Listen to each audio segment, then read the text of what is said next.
Hello viewers, welcome to my YouTube channel. I am Navneeta और आज हम सीखने वाले हैं फ्यूचर टेंस के बारे में। टेंस का लास्ट टॉपिक जो है फ्यूचर टेंस और उसका 4 टाइप्स। तो चलिए स्टार्ट करते हैं। So what is future tense? सबसे पहले फ्यूचर टेंस का मतलब क्या होता है? Future tense refer to an action that will happen later. मतलब जब कोई काम फ्यूचर में होगा, जैसे काल, नेक्स्ट वीक या बाद में, तब हम उसे फ्यूचर टेंस में बोलते हैं। स्ट्रक्चर है इसका subject plus shall, will plus base verb, that is verb 1. Example, she will go to school tomorrow. वो कल स्कूल जाएगी। So there are 4 types of future tense. Future tense का 4 types होता है। Now let's discuss the 4 types. सबसे पहले है simple future tense. So what is simple future tense? Simple future tense refer to an action that will happen in future. मतलब कोई भी काम जो फ्यूचर में होगा।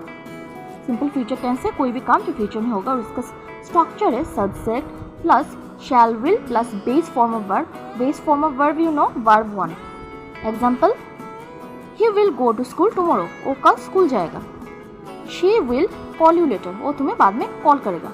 Now let's move to future continuous tense. Future continuous tense it refers to an action that will be happening at a particular time in future.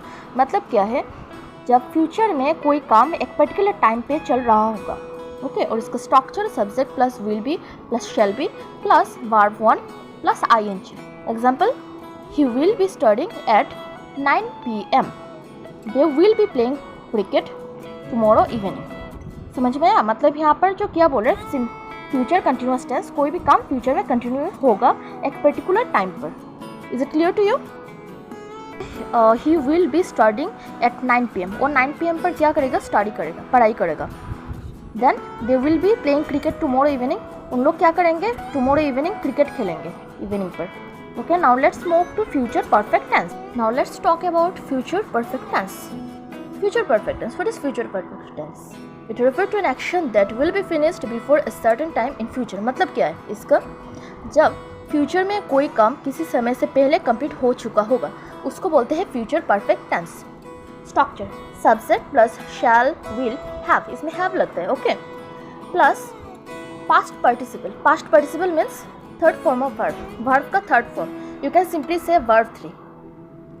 इसका example है, he will have completed his homework by 8 PM। मतलब क्या है? वो अपना homework 8 PM में complete कर लेगा, ओके। सो यहाँ पर क्या पर देखो क्या बोल रहे हैं, वो 8 बजे तक अपना होमवर्क कंप्लीट कर चुका होगा। तो यहाँ पर क्या शो कर रहे हैं? एक टाइम शो कर रहे हैं, राइट।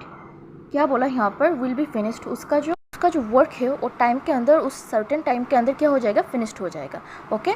समझ में आया ये वाला? क्या बोला? I shall have reached home before dinner.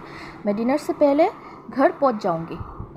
तो यहाँ पर क्या शो? जब फ्यूचर में कोई काम एक पर्टिकुलर समय से पहले कंप्लीट हो चुका होगा, सिंपली उसको बोलते हैं future perfect tense. I hope ये समझ में आ गया होगा आपको। चलिए नेक्स्ट टॉपिक पर, जिसका नाम है future perfect continuous tense. Future perfect continuous tense refers to an action that will continue for some time in the future and will still be happening till a certain point. तो simply समझते हैं इसका meaning क्या होता है। जब future में कोई काम काफ़ी टाइम से चल रहा होगा एक पर्टिकुलर टाइम के अंदर, उसको हम लोग बोलेंगे फ्यूचर परफेक्ट कंटिन्यूअस टेंस। समझ में आया? और इसका स्ट्रक्चर क्या होता है? Subject plus shall, will, have been plus verb 1 plus ing plus time reference. एक टाइम रेफरेंस रहता है इसमें, ठीक है। जैसे देखिए, I shall have been studying for 3 hours by 9 PM। Time reference है 3 hours बाय 9 PM।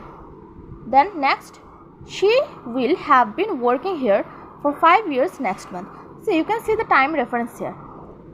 So यहाँ पर क्या बोला है? एक पर्टिकुलर टाइम के अंदर क्या होगा? ये वाला जो एक्शन है वो कंटिन्यू होगा, ओके। उसको बोलते हैं हम लोग फ्यूचर परफेक्ट कंटिन्यूअस टेंस।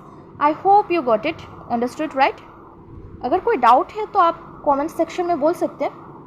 तो इसके साथ कंप्लीट करते हैं हम लोगों का टेंस सीरीज़। ऐसे और भी इंग्लिश लेसन्स के लिए subscribe to my channel plus bell icon so that you never miss an update. मिलते हैं अगले